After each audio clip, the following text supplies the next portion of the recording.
ಕರ್ತವ್ಯ ರಾಜ್ಯಪಾಲರಿಂದ ಇದನ್ನ ನಾವು ಅಪೇಕ್ಷೆ ಮಾಡಿರ್ಲಿಲ್ಲ. ಯಾಕಂದ್ರೆ ಅವತ್ತೇನು ಟಿ.ಜೆ. ಅಬ್ರಾಹಿಂ ಅವರು ಅರ್ಜಿ ಕೊಡ್ತಾರೆ 11:30 ಗಂಟೆಗೆ, ಸಾಯಂಕಾಲ 5:30ಗೆ ಸರ್ಕಾರದ ಮುಖ್ಯ ಕಾರ್ಯದರ್ಶಿಗಳು ಖುದ್ದಾಗಿ ಹಿಂದೆ ಒಂದು ಮಾಹಿತಿ ಕೇಳಿದ ಸಂದರ್ಭಕ್ಕೆ ಅನುಗುಣವಾಗಿ ಒಂದು ಡಿಟೇಲ್ ರಿಪೋರ್ಟ್ ಅನ್ನು ಕೂಡ ಕೊಡ್ತಾರೆ. ತದನಂತರ ನಾವು ಕ್ಯಾಬಿನೆಟ್ ನಲ್ಲಿ ನಿರ್ಣಯ ಮಾಡಿ ಸುದೀರ್ಘವಾದಂತ ಒಂದು ಉತ್ತರವನ್ನ ಘನತೆವತ್ತ ರಾಜ್ಯಪಾಲರಿಗೆ ಕೊಟ್ಟಿದ್ವಿ. ಈ ತರಾತುರಿ ಮೇಲೆ ಉತ್ತರಿಸಲು ನಮಗೆ ಸಂಶಯ ಇತ್ತು, ಎಲ್ಲರಿಗೂ ಸಂಶಯ ಇತ್ತು ರಾಜ್ಯ ಜನತೆಗೆ. ಅದೇ ಹಿಂದೆ ಜೊಲ್ಲೆ ಅವರು ಇನ್ನಿತರ ಸಚಿವರ ಮೇಲೆ ಕೂಡ ಪ್ರಾಸಿಕ್ಯೂಷನ್ಸ್ಗೆ ಘನತೆವತ್ತ ರಾಜ್ಯಪಾಲರ ಮುಂದಿತ್ತು. ಅಷ್ಟೇ ಇತ್ತೀಚೆಗೆ ಕುಮಾರಸ್ವಾಮಿ ಅವರ ಮೇಲೆ ಮಾಜಿ ಮುಖ್ಯಮಂತ್ರಿಗಳು ಇಂದು ಕೇಂದ್ರ ಸಚಿವರು ಅವ್ರ ಮೇಲೆ ಕಳೆದ 8-9 ತಿಂಗಳಿಂದ ಇವತ್ತು ರಾಜ್ಯಪಾಲರಿಗೆ ಪ್ರಾಸಿಕ್ಯೂಷನ್ಗೆ ಅನುಮತಿ ಕೇಳಿ ಅವ್ರ ಮುಂದೆ ಪೆಂಡಿಂಗ್ ಇದೆ. ಸೊ 8-9 ತಿಂಗಳದು ರಾಜ್ಯಪಾಲರಿಗೆ ಜರೂರಿ ಅನಿಸ್ಲಿಲ್ಲ.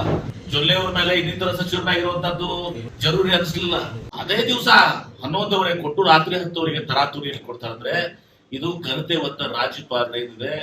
ಈಗ ಈ ಬಿಜೆಪಿ ನೇತೃತ್ವದ ಕೇಂದ್ರ ಸರ್ಕಾರ ಯಾವ ರೀತಿ ವೆಸ್ಟ್ ಬೆಂಗಾಲ್ ನಲ್ಲಿ ಮಾಡಿದೆ, ಯಾವ ರೀತಿ ಡೆಲ್ಲಿಯಲ್ಲಿ ಮಾಡಿದೆ, ಯಾವ ರೀತಿ ತಮಿಳುನಾಡು ಮಾಡಿದೆ, ಇನ್ನಿತರ ರಾಜ್ಯಗಳು ಮಾಡಿದೆ, ಅದನ್ನ ನಮ್ಮ ರಾಜ್ಯದಲ್ಲೂ ಕೂಡ ಘನತೆ ಹೊತ್ತ ರಾಜ್ಯಪಾಲರ ಮುಖಾಂತರ ಇಂಥ ಒಂದು ಕೆಟ್ಟ ಸಂಪ್ರದಾಯವನ್ನ ಹಾಕ್ಲಿಕ್ಕೆ ಪ್ರಯತ್ನವನ್ನ ಮಾಡಿದ್ದಾರೆ. ನಾವ್ ಹೇಳ್ತೀವಿ ಅಷ್ಟೇ, ಇದರಲ್ಲಿ ಮುಖ್ಯಮಂತ್ರಿಗಳದು ಏನು ಇವತ್ತು ಸಪಾಲ ಇಲ್ಲ.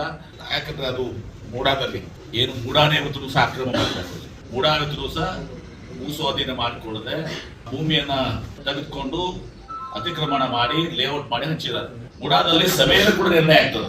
ಆ ಮೂಡಾ ಸಭೆ ಇವತ್ತು ಸಹ ಅಧ್ಯಕ್ಷರು ಬಿಜೆಪಿ ಅವರು, ಅಲ್ಲಿ ಜಿ.ಟಿ. ದೇವೇಗೌಡರು ಜೆಡಿಎಸ್ ನವರು, ರಾಮದಾಸ್ ಅವರು ಬಿಜೆಪಿ ಅವರು, ಇವರೆಲ್ಲರೂ ಕೂಡ ಇವತ್ತು ಸಹ ನಿರ್ಣಯ ಮಾಡ್ತಾರೆ. ಇದು ತಪ್ಪಾಗಿದೆ ಮೂಡಾದಿಂದ, ದುರ್ದೈವಶಾತ್ ಕೇಂದ್ರದ ಕೈಗೊಂಬೆಯಾಗಿ ಇವತ್ತು ಸಹ ಕೆಲಸ ಮಾಡ್ತಾರೆ. ನಾನು ಹೇಳ್ತೇನೆ, ವೆಸ್ಟ್ ಬೆಂಗಾಲ್ ಆಗ್ತದೆ, ತಮಿಳುನಾಡು, ದೆಹಲಿಯಲ್ಲಿ ಕೂಡ ಲೆಫ್ಟಿನೆಂಟ್ ಗವರ್ನರ್ ಮೂಲಕ ಏನ್ ಮಾಡ್ತಾ ಇದ್ದಾರೆ ಅದು ಮುಂದುವರೆದ ಚಾಳಿ ಇಲ್ಲಿ ನಮ್ಮ ರಾಜ್ಯದಲ್ಲಿ. ನಮ್ಮ ರಾಜ್ಯ ಕರ್ನಾಟಕ ರಾಜ್ಯದಂತೆ ಇದನ್ನ ಸಹಿಸಿಕೊಳ್ಳೋದಿಲ್ಲ.